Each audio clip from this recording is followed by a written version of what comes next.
میں ان بچوں سے ایک اور نصیحت کروں گا، کسی سے نفرت نہیں کرو، کسی سنی سے نفرت نہیں کرو، کسی ہندو سے نفرت نہیں کرو، کسی عیسائی سے نفرت نہیں کرو۔ نفرت کرنے والا علی کے دروازے کا بندہ نہیں ہے۔ پیار بانٹنے والا، محبتیں بانٹو، اچھائیاں دیکھو، مثبت چیزیں دیکھو۔ بھائی بریلوی بھائیوں میں اچھائیاں بھی تو ہیں، دیوبندی بھائیوں میں اچھائیاں بھی تو ہیں، میں ان سے کہتا ہوں شیعوں میں کوئی اچھائی بھی تو ہوگی۔ تم اچھائیاں دیکھو، برائیاں نہیں دیکھو۔ ایک نبی نے اپنے حواریوں سے، یعنی اپنے امتیوں کے، کوئی امت میں سے کچھ لوگوں سے، ایک کتے کی طرف اشارہ کر کے کہا اس میں کوئی اچھی چیز نظر آ رہی ہے؟ اس کے اندر کیڑے اٹھ رہے تھے، وہ جو ہے وہ زخمی تھا، اس کی بہت بری حالت تھی، تو سب نے کہا نہیں جی کوئی چیز اچھی نظر نہیں آ رہی ہے۔ حضرت فرمایا تمہیں اس کے چمکتے ہوئے دانت نظر نہیں آ رہے؟ کوئی اچھی چیز تو ڈھونڈ لو کسی کے اندر۔ میں اس آیت کی تفسیر میں بات کر رہا ہوں، موضوع سے ہٹ کر نہیں بول رہا۔ حسد کرنے والے عزیزان گرامی اپنا نقصان کر رہے ہوتے ہیں، محسود کو وہ اس کا کچھ نہیں بگاڑ پائیں گے۔ مجھے بتائیے جنہوں نے اہل بیت کے ساتھ ظلم کیا، کیا ہوا اہل بیت کے ساتھ؟ اللہ نے اور عزت بڑھا دی، اللہ نے اور ان کا احترام بڑھا دیا۔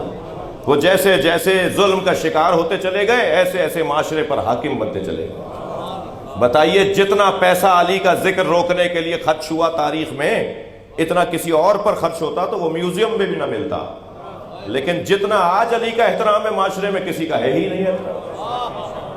اور اگر کوئی برابری کرنے کی بات بھی کر رہا ہوتا ہے تو اسی مسلک کا عالم اسے ٹوکتا ہے۔ ان کا احترام اپنی جگہ، مگر علی علی ہے، یعنی خود اسی کو اسی کے مسلک کا عالم کہتا ہے، علی کے برابر بات نہیں کرو۔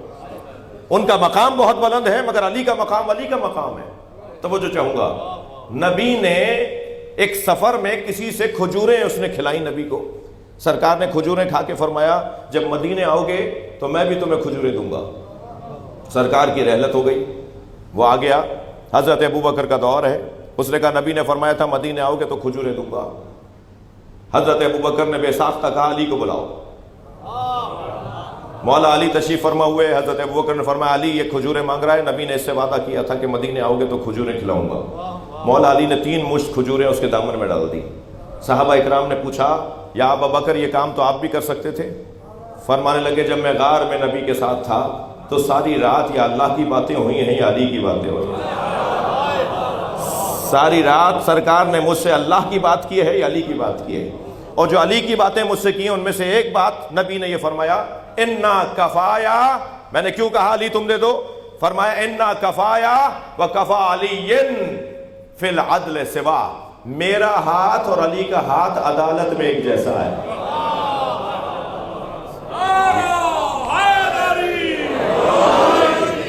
عزیزو حسد، خبردار بچوں سے عرض کر رہا ہوں، حسد کسی سے نہیں کرو۔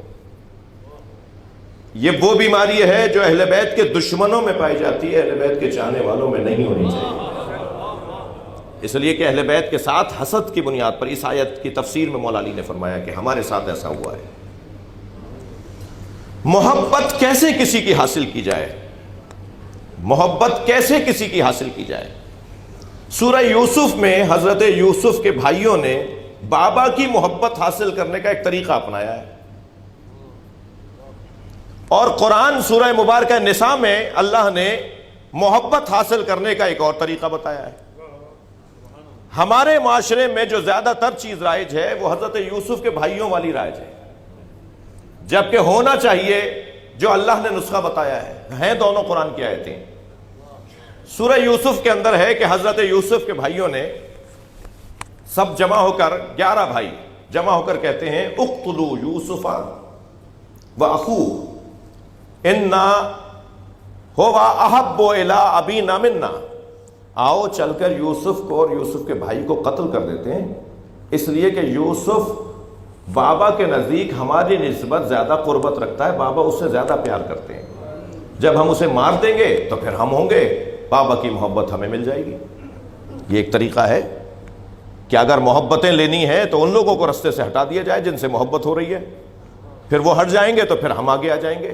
یہ قرآن میں کچھ لوگوں نے سوچا تھا ایسا، اور ایسا کرنے کے لیے چلے گئے حضرت یوسف کو مارنے کے لیے، یعنی کسی کو ہٹا کر کسی کی جگہ، کسی کو اس کی جگہ سے ہٹا کر خود بیٹھنے سے اگر کوئی یہ سمجھے کہ میں اسے ہٹا کر خود بیٹھوں گا تو مجھے وہ مقام مل جائے گا، اس کی قرآن نے مذمت کی ہے۔